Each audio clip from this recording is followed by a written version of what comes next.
Imagine flying up to a plane that looks like it was assembled all wrong.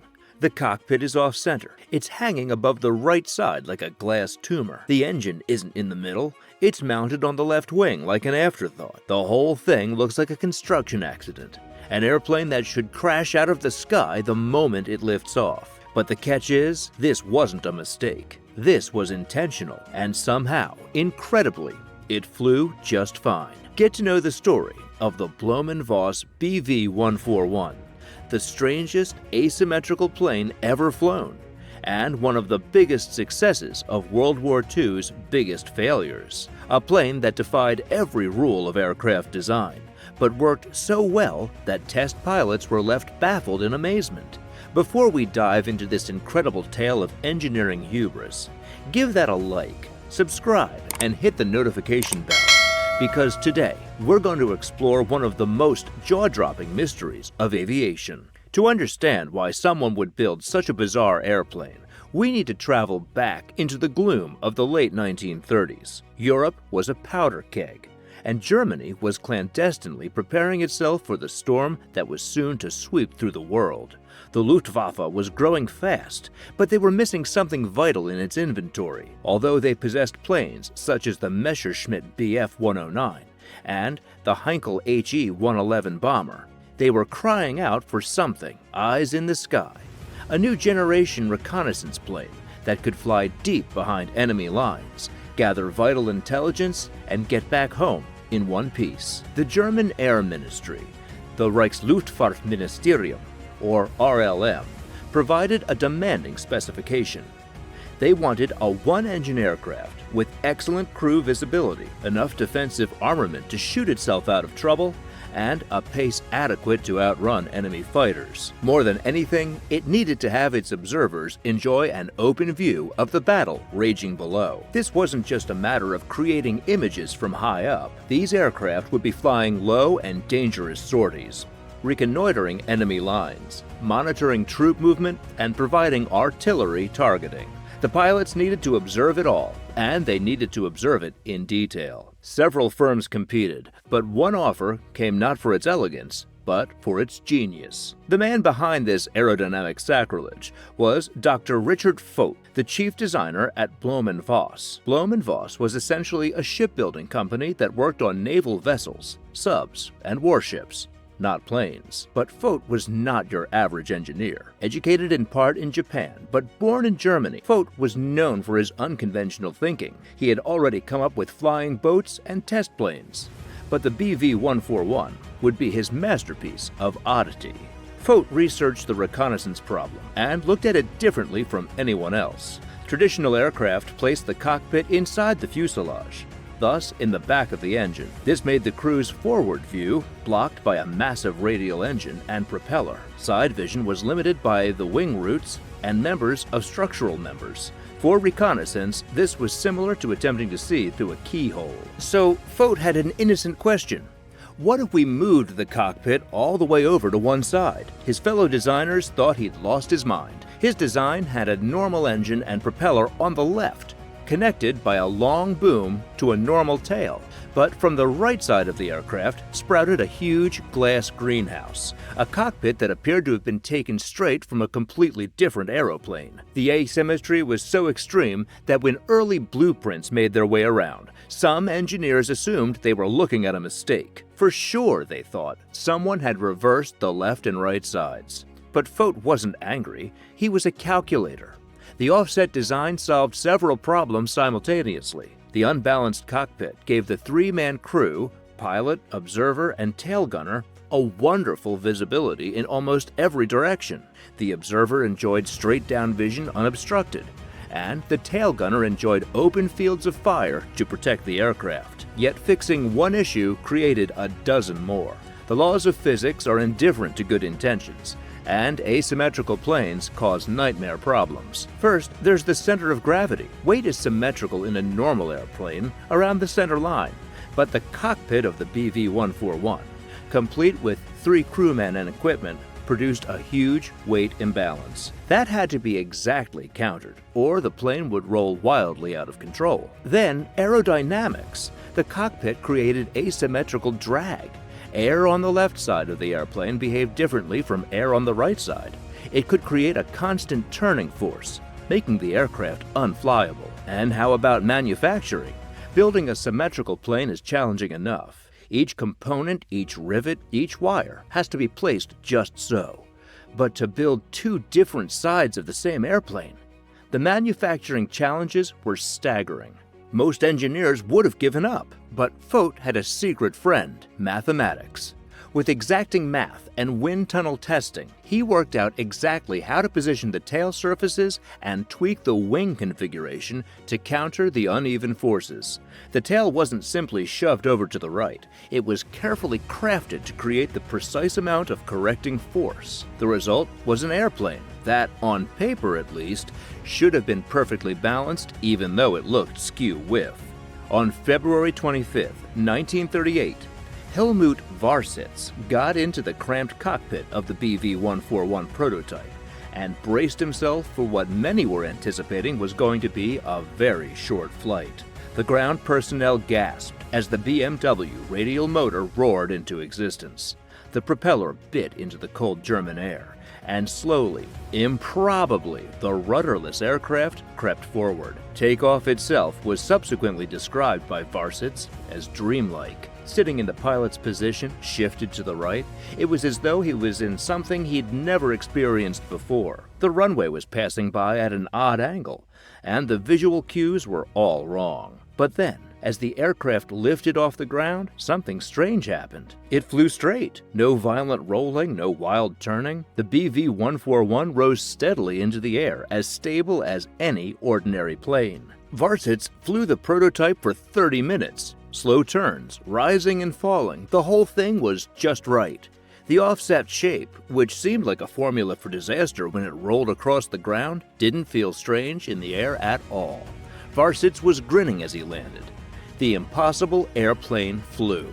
News of the success of the test flight soon reached the entire German air community. The crazy shipbuilders at Blohm Voss had done it after all. They'd built an airplane that broke every principle in the book and flew better than anyone had ever dreamed.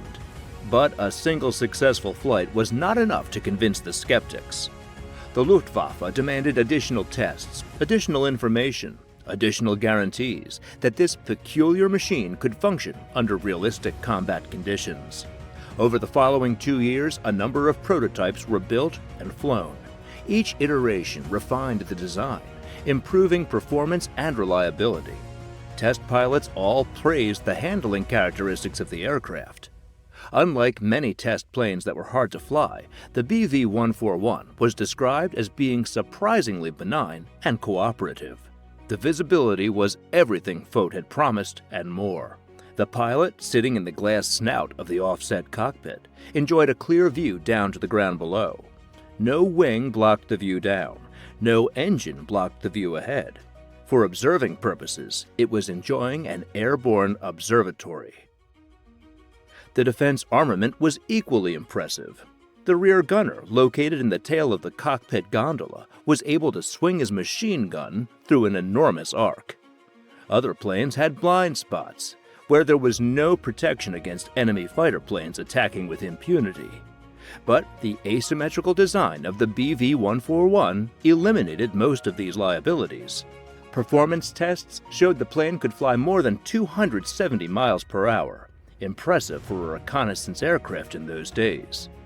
Its range was sufficient for deep penetration missions, and its flight performance was so superb that even relatively junior pilots could fly the plane at risk. By 1940, the BV-141 had been tested beyond all reasonable doubt. The asymmetrical configuration worked. The only question now was whether the Germans would approve this radical solution to their reconnaissance needs. But the BV-141 wasn't competing in a vacuum. Other companies had submitted their designs for the reconnaissance contract, and politics was about to get ugly. Focke-Wulf, a more established aircraft firm, had produced the FW-189, an orthodox twin-engine design in which the cockpit was contained within a central nacelle between two booms. Symmetrical, orthodox, and highly familiar, It was also significantly from a firm with well-established links to the Nazi Party and the RLM. The FW-189 was not quite as revolutionary as the BV-141, and not quite so visible, but it was easier to make, easier to maintain, and easier to explain to bureaucrats. In the safety-first military procurement world, dull will often outperformed brilliant. There were also pragmatic considerations. Germany was already at war in 1940, and production capability became an issue. The asymmetrical layout of the BV-141 required special manufacturing techniques and tooling. Every BV-141 took longer to build than a regular plane, and during wartime, time was something Germany couldn't easily spare.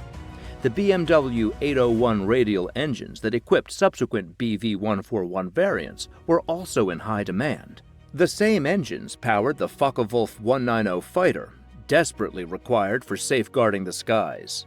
Military strategists had to decide: utilize such precious engines in a radical reconnaissance plane, or in tested fighters to protect the nation. The writing was on the wall. Despite its technical success, the BV-141 was fighting an uphill battle against politics, practicality, and wartime priorities.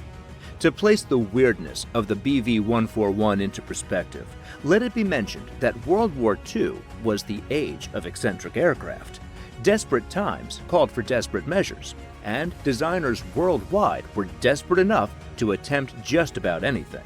The Americans experimented with the Fought V-173 Flying Pancake, a pancake-shaped plane that appeared to be a UFO. The Italians built the Stipa Caproni, which was close to a flying barrel with wings. The British experimented with tailless designs and flying wings. Even the Soviets experimented with atypical configurations, like the twin fuselage Vakhmistrov bomber configurations. But what the BV-141 was special in doing was that. Whereas most of these test planes were duds or marginal successes at best, the BV-141 worked. It wasn't just a successful demonstration of principle, it was an extremely competent plane that could have been an effective combatant. This makes its ultimate fate even more tragic. In a war filled with failed designs and promising concepts that never got to see the light of day, the BV-141 is among the very few genuinely revolutionary concepts that brought their vision to realization. Victory, however, was not sufficient. Sometimes being right is not sufficient if one does it at the wrong moment. Eventually, there were only some 28 BV-141s ever built. Prototypes and pre-production included. A few did experience limited service with recon squadrons, where they did as advertised. Pilots praised their stability, observers loved the visibility, and gunners liked the excellent defensive protection. But by 1942, the program had been effectively destroyed. The Focke-Wulf 189 had won the production contract, and Germany's aircraft industry was turning towards fighters, bombers, and eventually jets. The BV-141, with its technical superiority, was reduced to an afterthought in aviation history. Today, not a single whole BV-141 exists. There are some fragments in museums, pieces of one of the greatest flights in the history of aviation. It's a tragic irony that an airplane that had flown so perfectly has been nearly completely forgotten. But the BV-141's legacy goes beyond its short operational life. It demonstrated that conventional wisdom doesn't always prevail, that daring engineering can overcome seemingly insurmountable challenges, and that the most effective solutions are sometimes the most outlandish ones.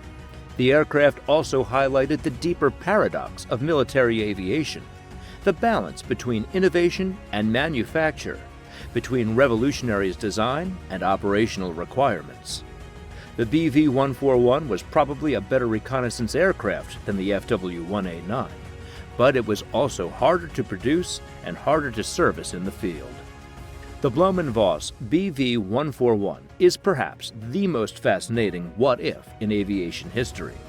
An impossible-looking airplane that otherwise flew superbly. a shape so radical it contradicted all that engineers thought was true about the stability and handling of airplanes. It is a reminder that change often comes from those who are willing to go against common sense, to ask, what if, when everyone else is crying, impossible, in a war in which jets, rockets, and guided missiles burst onto the scene. The humble BV-141 was a sideshow, maybe, but it represents something just as important: the willingness to think differently, especially when everyone else thinks that you are crazy.